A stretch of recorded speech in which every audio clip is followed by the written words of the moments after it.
Sweden is waking up to a probable change of government.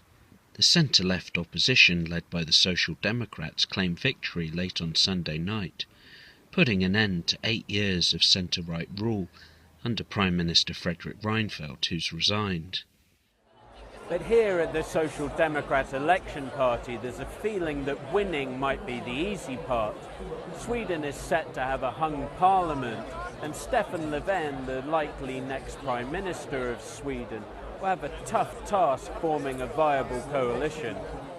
The complicating factor is a record number of seats for the Sweden Democrats, a populist anti-immigration party that has its roots in the neo-Nazi movement.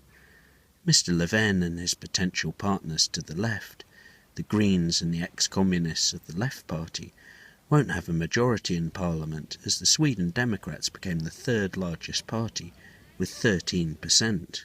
This is perhaps the most complicated situation we had in Sweden since democracy, so it will be really, really tricky to Stefan to find a coalition where he can actually be sure to have support for his motions in the parliament. So it will be very, very difficult to form a government for Stefan Löfven. Mr. Löfven has several choices, none of them easy. One is to form a centre-left minority government, a normal state of affairs in Sweden, but that could be blocked by a combination of the right and the Sweden Democrats. So a second option is for the Social Democrat leader to reach out to one or more of the smaller ruling centre-right parties and tempt them over to his side. Negotiations could take weeks and the outcome is uncertain, so that makes it a nervous time for companies and investors. Both trade union and employee organization are really afraid about the new situation.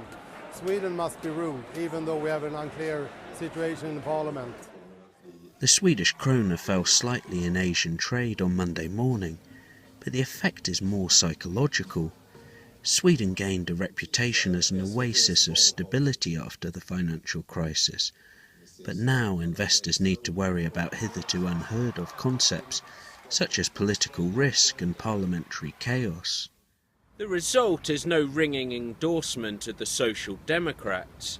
Middle-class voters had appeared keen for a change of government after 8 years of centre-right tax cuts and a perceived deterioration in welfare standards.